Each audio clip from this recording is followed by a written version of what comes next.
Oi gente, tudo bem? Hoje eu tô aqui para falar para vocês que os nossos filhos não aprendem com aquilo que a gente fala. Espera que eu vou explicar para você melhor o que significa isso.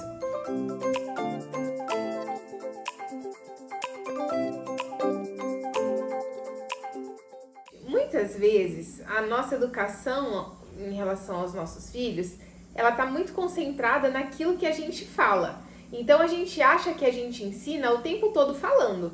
E aí a gente fala o tempo todo o que os nossos filhos têm que fazer, o que eles não têm que fazer, o que é certo, o que é errado, que eles têm que respeitar, que eles têm que ouvir, que eles têm que obedecer, que eles não podem gritar, que isso, que aquilo. E a gente tá o tempo todo falando, geralmente mandando, com a ideia equivocada de que é assim que eles aprendem. E eu quero dizer pra você que isso não é verdade. Que os nossos filhos aprendem muito mais através da forma como a gente se relaciona com ele e com aquilo que eles experimentam, que eles veem no dia a dia, né, nos seus adultos de referência, do que com aquilo que eles ouvem da gente. Então eles aprendem muito mais com o que você faz do que com o que você fala. Porque o pensamento abstrato da criança, ele se desenvolve quando a criança já é mais velha, por volta dos 11, 12 anos de idade. Então, para a criança é muito difícil entender conceitos abstratos, entender conceitos, coisas que ela não pode ver, que ela não pode tocar. Ela é muito mais guiada pelo seu pensamento concreto, por coisas que ela vê, por coisas que ela enxerga, às vezes que ela pode tocar. Então, quando você diz para ela ouvir, respeitar, conceitos abstratos, ela não consegue entender. Ela vai aprender a respeitar não quando você explicar para ela o que é respeito. Ela vai aprender a ter empatia não quando você explicar para ela o que é ter empatia. Ela vai aprender conceitos abstratos e ter habilidades de vida, competências socioemocionais que a gente chama, não com você explicando para ela o significado dessas coisas.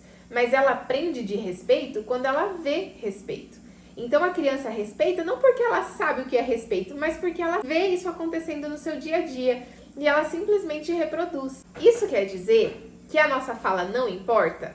Sim, ela importa. Só que ela precisa ser congruente com aquilo que a gente faz.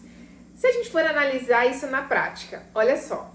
Muitas vezes eu quero que meu filho me respeite, então eu falo para ele: me respeita. Você precisa me respeitar, você precisa me ouvir, ou você não me ouve, eu tenho que falar tantas vezes e você não me ouve, você não tá me respeitando, eu sou tua mãe, você tem que me obedecer, eu sou teu pai, enfim. E a gente tá o tempo todo falando esse tipo de coisa, exigindo respeito, ou a gente espera que os nossos filhos lidem bem com as suas emoções, a gente não quer que eles deem birra, quando eles choram e se descompensam, a gente quer que eles sejam, zen, que eles lidem bem com as emoções, que eles não se frustrem, esse tipo de coisa. Mas muitas vezes a gente não faz nada do que a gente quer que eles façam. Ou a gente não faz boa parte do que a gente quer que eles façam. Então a gente quer que eles respeitem a gente, mas a gente grita, a gente bate, a gente desrespeita, a gente não ouve os nossos filhos, a gente quer que eles ouçam, mas eles não se sentem ouvidos, a gente não para ouvir. E a gente quer que eles tenham uma boa saúde emocional, que eles tenham autocontrole, que eles controlem as suas emoções, mas diante dos comportamentos desafiadores deles, a gente se descontrola, a gente se descompensa, a gente age com base na raiva e a gente dá as nossas birras de adulto. Outros exemplos: você não quer que seu filho grite, mas você passa muito tempo gritando com ele. Fulano, não faz isso! Fulano, não faz aquilo! Você não me ouve! Enfim, você espera que seu filho tenha um bom controle do uso de celular e redes sociais. Você não quer que ele passe muito tempo na TV, que ele passe muito tempo na frente das telas. Mas quanto tempo você passa na frente do seu celular? Quanto tempo por dia você está olhando ali no seu celular? Você quer que seu filho coma vegetais, frutas, verduras, que ele tenha uma boa alimentação. Mas como é a sua alimentação? Você espera que o seu filho não bata no irmão dele mais novo, que ele não bata nos amiguinhos, mas você bate nele. Então, sabe, é impossível o seu filho aprender a se controlar emocionalmente se você não se controla com ele emocionalmente. É impossível seu filho ter uma boa saúde emocional se você não mostra para ele o que é isso de fato no dia a dia. É impossível o seu filho respeitar se ele não é respeitado pelos seus adultos de referência. Tem uma frase que eu gosto muito de um filósofo alemão que diz o seguinte: aquilo que você faz fala tão alto que eu não consigo ouvir a sua voz. E isso é muito verdade na educação dos nossos filhos. Sabe, a educação dos nossos filhos é muito mais responsabilidade nossa e tem muito mais a ver com aquilo que a gente faz do que responsabilidade dos nossos próprios filhos. E aí, a gente muda muita coisa dentro da nossa cabeça e isso tem consequências muito importantes para nós.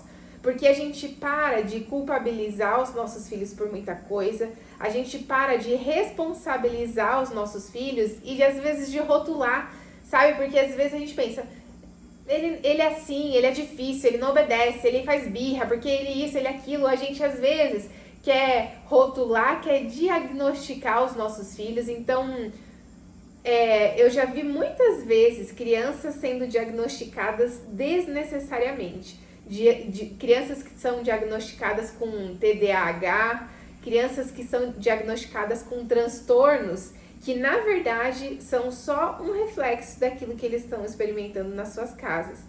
Então, às vezes os pais me perguntam, como que eu faço para o meu filho deixar de ser ansioso? Como se a responsabilidade, como se o problema estivesse no filho, né? O meu filho é muito ansioso, o meu filho é assim, o meu filho é assado, o meu filho não respeita, nossa, o meu filho é muito difícil. Mas antes da gente rotular os nossos filhos, antes da gente diagnosticar os nossos filhos, a gente precisa parar para nos educar. Porque a educação dos nossos filhos passa primeiro pela nossa educação. E quanto mais consciência a gente tem disso, quanto mais clareza a gente tem dessa realidade, melhor a gente vai conseguir educar os nossos filhos e mais resultados a gente vai ter na educação deles. Bom, espero que esse vídeo tenha te ajudado. Se para você fez sentido, se você tem alguma dúvida ou quer compartilhar alguma experiência, deixa aqui nos comentários.